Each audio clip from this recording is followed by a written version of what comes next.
Welcome to Network Society Ventures. My name is David Orban, and this is Network Society Ventures Pitching Live. Network Society Ventures Pitching Live gives the opportunity to startups to pitch a venture firm in a live streaming setting, a startup pitch competition of one. Here is how it works. A startup contacts Network Society Ventures with their project information, sends their pitch deck, and after first selection, they are given the opportunity to pitch live. Some may decline because they don't want to present their idea too broadly or they feel too much pressure. Others will accept because they are ready. The session is divided in two parts. Part one is the startup running their slide presentation for 15 minutes approximately. Part two consists of questions from the host, myself, asking for clarifications, or from the audience. If you want to participate, this is live and interactive, so you are welcome to ask relevant questions, and I will be able to pick them and ask those questions to the guest startup presenting, and this will last for an additional 15 minutes. So are you ready? Today's startup is Mavin, the Content Integrity Movement. And our guest today is Mark van Rijmenam. So welcome, Mark. Thank you, David.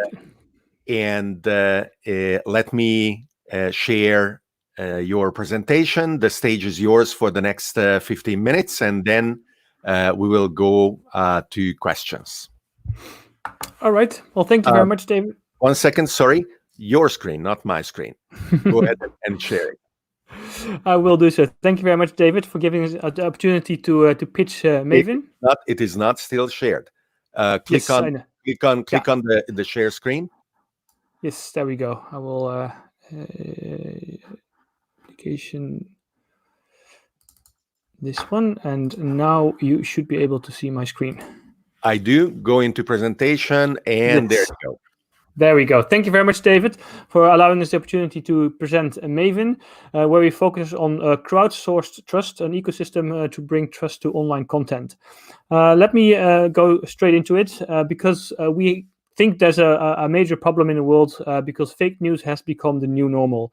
We see that trolls and bots are controlling the internet. Online trust or trust in general in media is declining rapidly, and online accountability is almost non-existent at the moment. And as a result, publishers are afraid to engage with their readers. They close their comment sections because they are flooded with bots and trolls.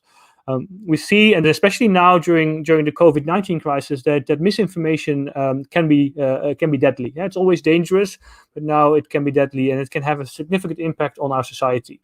And with over 2/3 of EU citizens encountering fake news every week, I think we have a serious problem as a society that we need to solve.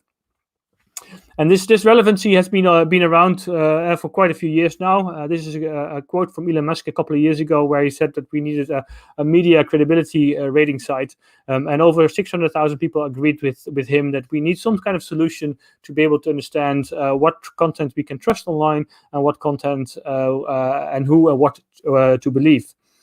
And therefore, we have developed Mavin. Mavin offers publishers crowdsourced trust, because in a network world, as Eric Schmidt mentioned, trust is the most important currency. So what we allow is readers, online users of content, the readers of content, to rate content and to provide context with that content. And together we can build the Mavin Trust Score, which gives readers in a split second the opportunity to see whether they can trust content or not. So basically how this works is that we have a small icon which will be placed next to the Facebook or the Twitter social sharing icon. And in that icon, it's a dynamic icon, you can instantly see the trust score of that article. You can click on it. You can then rate it according to several variables, such as the quality, the bias, or the fake news probability. And then you can leave comments with that article as well. With all this, we take into account your reputation score and your expertise, your background, and depending on if you have a certain expertise in the area where the article is about, your rating will have more weight than others. So with this Mavin trust score, we are able to fight fake news, to fight bad bots, and to fight trolls. And we give publishers the opportunity to engage with their readers without the expensive moderating costs that the publishers encounter at the moment. So we offer crowdsourced trust using a rating and commenting system, which is AI powered, because we use AI in several ways, among others, to understand whether an article might be fake news or not. And it is blockchain secured, meaning that every rating will be stored on the blockchain, and therefore the trust score that is linked to an article can be trusted as well, because everyone can scrutinize the different ratings. And of course, they cannot be tampered with. So with all this, we offer several benefits for publishers as well as social media platforms. If we look at Facebook or Twitter, these are predominantly the platforms where fake news is being shared, but also on traditional media, trust in that media is declining, and with Mavin we can revert that. So first of all, we offer increased engagement. So using a commenting tool where we incorporate the reputation score of the user, the publisher can start to engage again with their readers. And that's so important when you talk about content and content that you can trust. You need to have this discussion going on between the journalists as well and the readers. Publishers can determine that, for example, a reader needs a minimum reputation score in order to leave a comment. The trust score of all the ratings given by the readers there's something went wrong there. My apologies. We can see everything fine. You can see everything fine. Okay, sorry. My apologies. So we have the trust score as well as the reputation score that gives publishers real-time insights.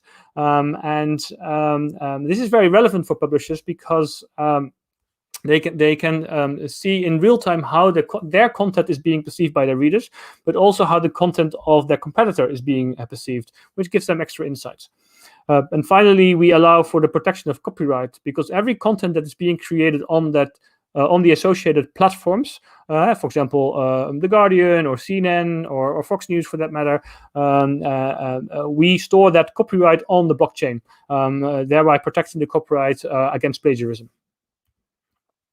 So Mavin will basically launch 4 tools.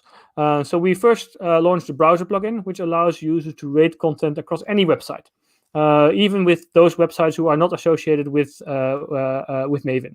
Readers can rate articles, they can leave comments, they can see the trust score, and they can interact. And this browser plugin, the MVP of that, is already live, and we are currently testing that. The next phase will be the API, where basically we bring all the features native to publishers. And we will integrate our Mavin Trust Score icon on the website, so you can instantly see whether you can trust an article that you read or whether you can trust an article that has been shared with you on, for example, WhatsApp. We'll allow you to follow authors, and in the app or the mobile app or the web application, you can find those articles in your feed. You have full control over your feed, and you can filter based on the quality of an article, based on the fake news probability of an article, but also based on the reputation score of the author. And that's really unique. Together with the trust score, we create sort of an IMDb score for online content, allowing you to instantly see whether something is worth your time. And finally, we'll build a WordPress plugin, which is basically the API, but then for the WordPress websites. Mavin will be a tokenized ecosystem. So we will use a token, a utility token, to sort of push and change behavior, but more importantly, also to prevent bots and trolls from interacting on the platform. It's a utility token, a pure utility token that you can only obtain by interacting on the platform. So you cannot exchange it for other tokens, or you cannot exchange it for other currencies. Because users on the platform need to be KYC verified, and they earn tokens by rating and publishing content, they then can spend those tokens by upvoting or downvoting content or following other users. And because you cannot purchase this token outside Mavin, we prevent nefarious actors to interact with the system. And I think that's very important if we want to stop bad bots and online trolls. So Mavin, of course, integrates with different kinds of platforms, whether they are centralized traditional platforms such as The Guardian or The New Yorker, or more decentralized upcoming platforms such as Voice.com. It's very important to know that on Mavin, you cannot publish content. But instead, you publish on the associated platforms, and we always redirect users to those associated platforms. So you read your content on the platform that you're used to. So what is our value proposition? So basically, we have three business models within Mavin. The first is that publishers pay a monthly fee for the API usage. You pay a €5 per 10,000 calls, but there's a threshold of 1 million calls, meaning small publishers will pay nothing because we find it important that as many publishers as possible can integrate Mavin, and together we can fight misinformation. We also offer Mavin users a premium subscription, which gives them more advanced search and analytics capabilities. And finally, later on in the roadmap, we will enable reputation-based advertising. Because if we know whether or not a piece of content is fake news, we can prevent an advertiser from showing their advertisement next to fake news. And that's a problem of a couple $100 million a year. But more importantly, we also can prevent click farms. Click farms is a problem that's of around 44 billion euros a year, where advertisers pay for clicks that didn't do anything. And with the reputation score, we can be certain that an advertisement has been clicked by a human. Of course, taking into consideration all the GDPR privacy regulations. So if we look at the projections, Mavin really works by the network effect. So the more publishers that will join, the more Mavin users we can target. That's also our marketing approach. Because once we have our trust icon on the network, on the different platforms, they can then get associated with Mavin and start using Mavin. So it's a very much network effect that is at play here. So we have a very strong team. So we are with a team of 4 founders. Myself, I have a background in different technologies and how you can use them within organizations. Patrick, he's a seasoned marketing executive who has joined us. Thomas, he is a core developer for, among others, Ethereum and Polkadot. And George, he's a senior data engineer and machine learning specialist. And together, I think we have a strong team to pull this off and to fight misinformation. We also have a strong team of advisors, ranging from different industries that we think are important, such as publishing, academics, financial, policy, and legal and technical. And they help us, and we have regular meetings with them, and they really push us in the right direction. So what do we ask? Because after all, it is a pitch. So we are looking at the moment to raise 1 million euros in a convertible note with a discount. This will allow us to speed up the development, because especially now during COVID-19, we need to fight misinformation. And we believe that we have a structural solution against this. So we will use the funds to develop phase 1 in the next couple of months, so that we are ready in Q3 to start fighting misinformation. Also for example, the American elections that are coming up, where we think that bots and trolls and misinformation will play, unfortunately, a very big role. So to recap, Mavin is a tokenized ecosystem to enable crowdsourced trust in online content. This will result in more increased engagement, more traffic, no bots, and increased revenue for publishers. Users receive context so that they can know what content they can trust. And publishers receive valuable market information that they can use to make better decisions. We allow full control over their reputation and over their data with the Mavin users. So we are fully GDPR compliant. And users eventually visit their favorite websites on their own domains. So we don't pull traffic away from publishers. And more importantly is that we also allow users to publish content incognito, but remain accountable. And therefore we can safeguard journalists.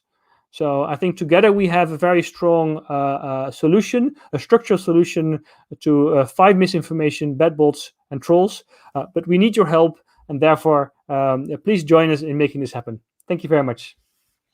Wonderful. Thank you. Great presentation. Very well prepared. And now let me hit you with nasty questions, as is my job. So I will start with more technical questions, and then I will ask questions more about the investment structure and the investment opportunity. So it is easy to add AI to anything.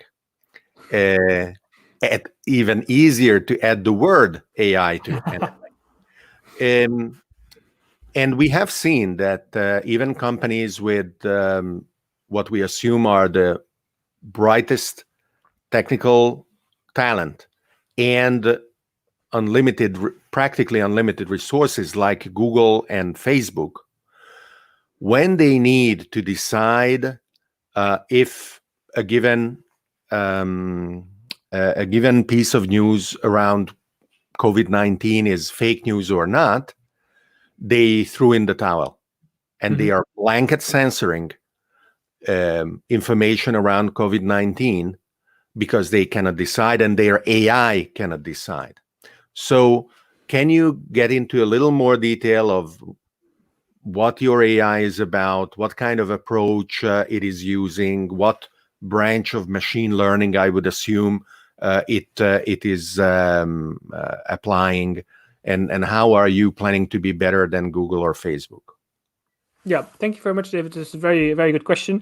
I think it's important to first explain how the rating system will work before I can explain more about the AI. So the rating system, the Mavin Trust Score, consists of basically two components. One is the AI component, where we'll use our tool, which I'll explain in a second, to give an initial AI score. But then we'll also use the crowd. So we use the crowd to add ratings to this. And with the crowd, we integrate the background and the reputation and the expertise of those who rate. So if you have an epidemiologist rating a piece of content on COVID-19, his or her rating will have more weight than me rating, for example, that content, because I am not an expert on that. And together that creates more trust. So it's a combination of AI and the crowd. And that's where we differ from Facebook or Twitter or Google, because they only focus on AI. And I agree with you, AI is extremely difficult to get this right. The way we use AI, so we are currently building our MVP on that as well. And we use the GTP2 tool that has been developed by OpenAI to sort of understand as well, is content written by a bot or not? What is the bias? What is the sentiment of a piece of content? Because if something is really, happy about some, or in really overdoing it in terms of terms, you can sort of understand that this might be fake news. And the third step, very important, is once we have once AI has said something about the content, once the crowd has identified that some piece of content is likely fake news, then we'll hand it over to associated experts. For example, platforms such as Bellingcat that we would like to partner with, or other platforms who can then take a deeper dive and look at whether what is being said in that piece of content. So it's a three-step approach of AI, the crowd, and experts that we take, and I think that's where we differ from the traditional social media platforms. You are using blockchain to very strongly control that the people participating in this process conform to certain requirements. For example, you do the KYC of people before they can comment, if I'm not mistaken. Is that correct?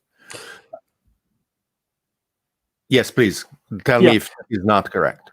Yeah, so we use KYC, but we allow users to use the tool without KYC. So how does that work? Basically, if you want to purely see a rating, then you don't need to KYC. But if you want to participate in the network, then you need to KYC, because we need to stop bots and trolls. If you do not KYC, then just as we see happening on Facebook and on Twitter, you get millions, hundreds of millions of fake accounts. Okay.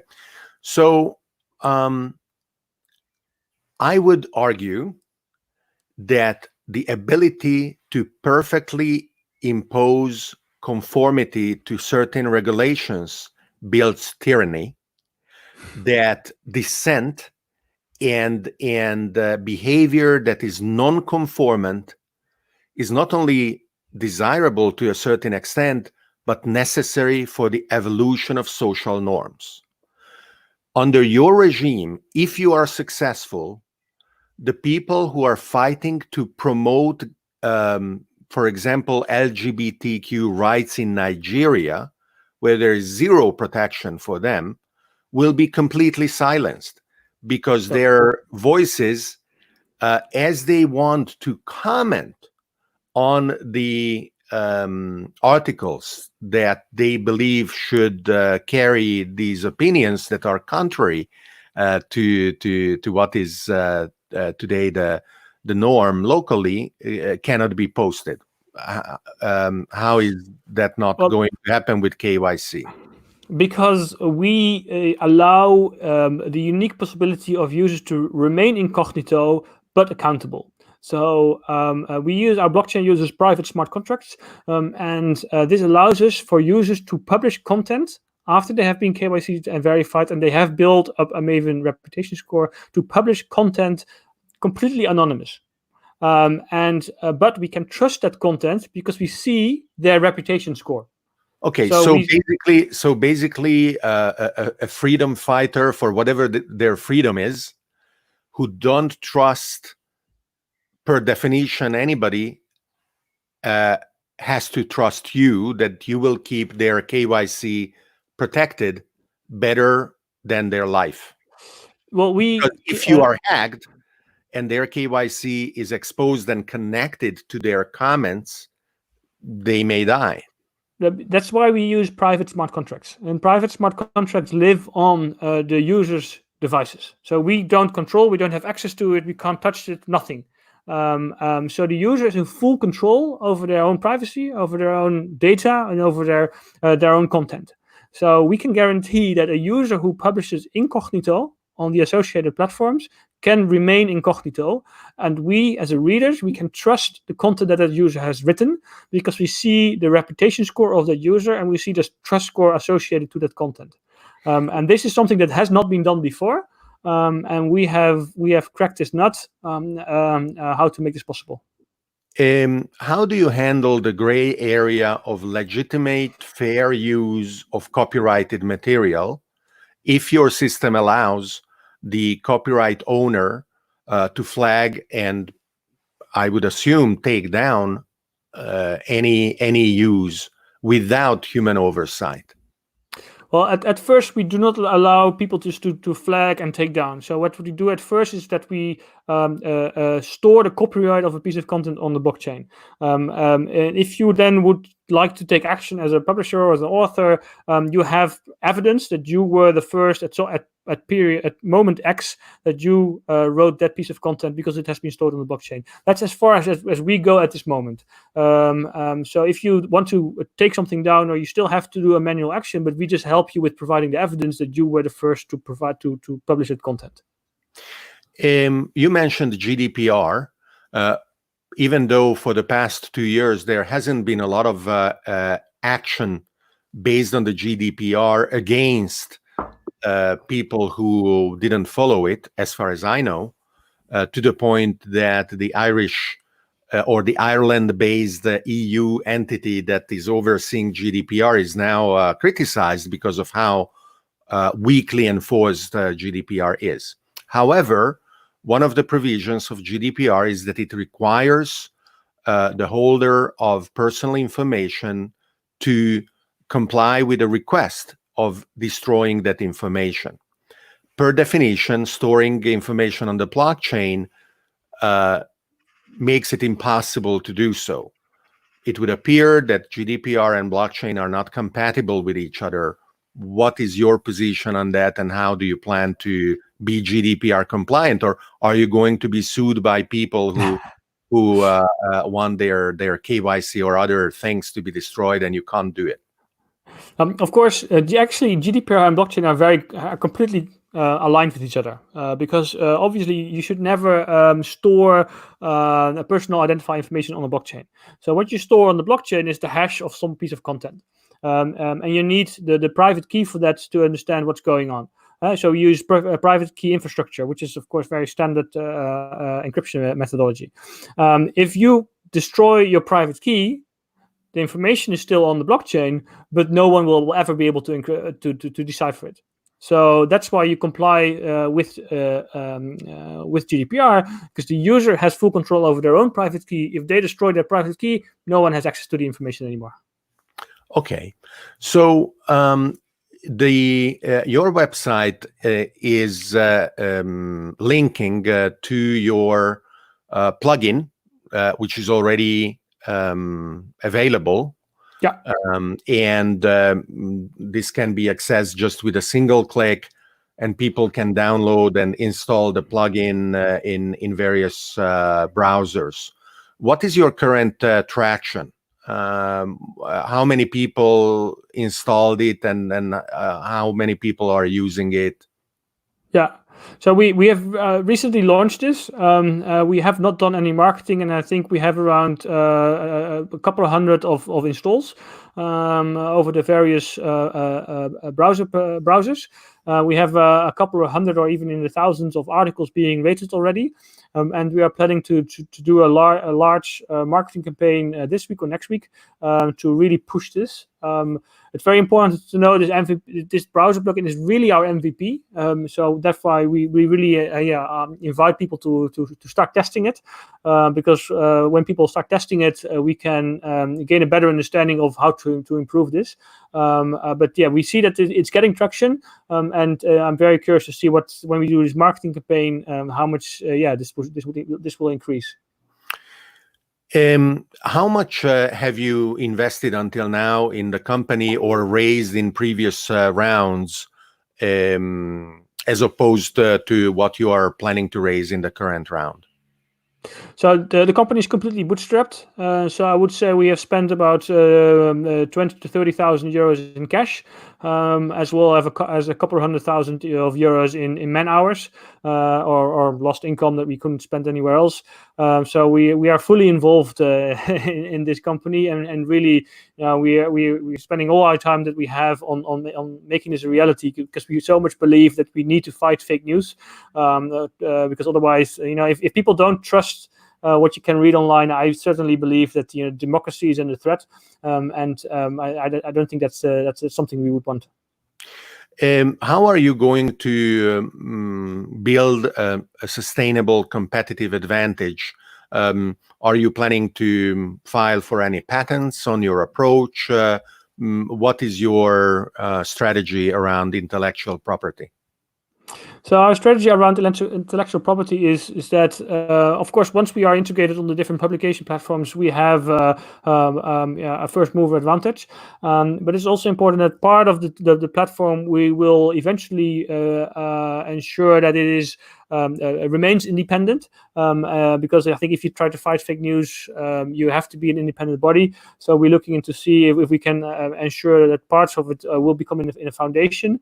The commercial parts will remain in the commercial entity. But I think we very much have a first mover advantage, that if you are on multiple platforms, on dozens or even hundreds of publication platforms, it's very difficult for another platform to come up with another different trust score that you then need to get integrated. So it's very much based on the first mover advantage.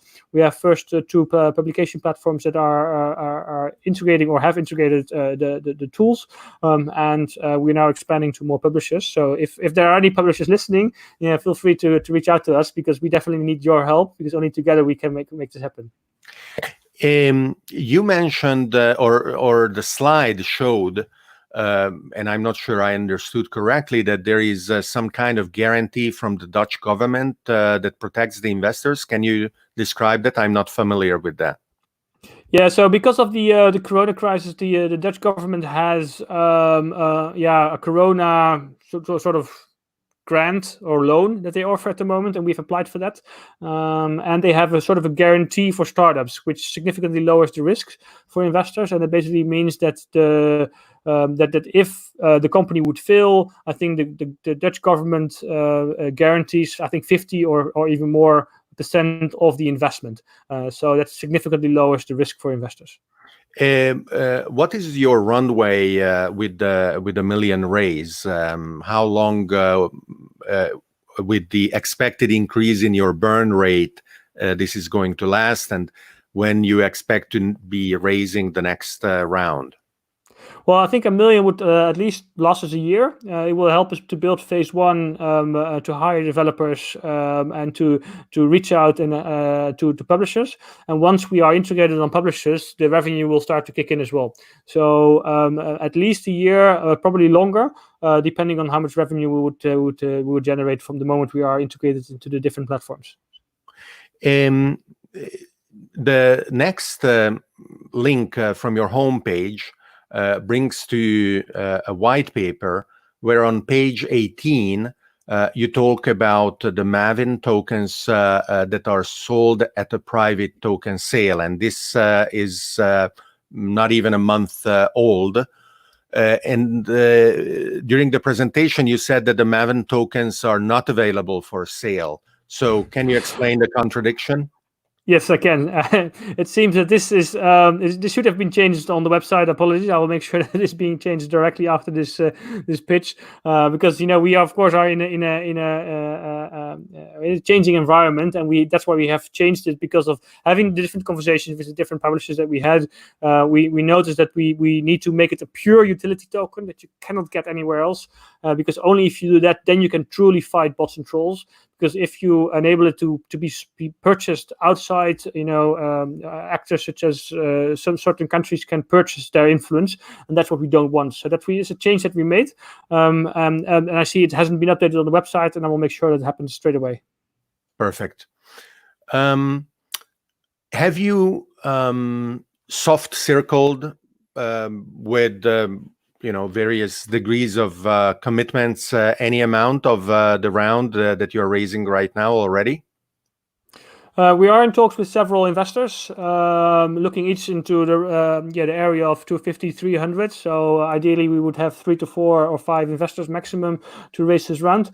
So we are in talks with several investors, and we are very confident that we'll make this happen. Wonderful. So thank you very much for the presentation and for answering the questions. And good luck with your project, which certainly either through you or through somebody else will succeed, because the problem and the challenge indeed are important, and we must be able to provide a framework for the reputation of the news pieces that we see online. So Mark, good luck with your fundraising, and thank you very much for being with us today. Thank you very much, David. Thank you, everybody, for following Network Society Ventures Pitching Live. You are, of course, welcome to also candidate startups, either your own, or if you are running an accelerator or an incubator, and maybe you recently graduated a class of your latest cohorts, feel free to send them our way.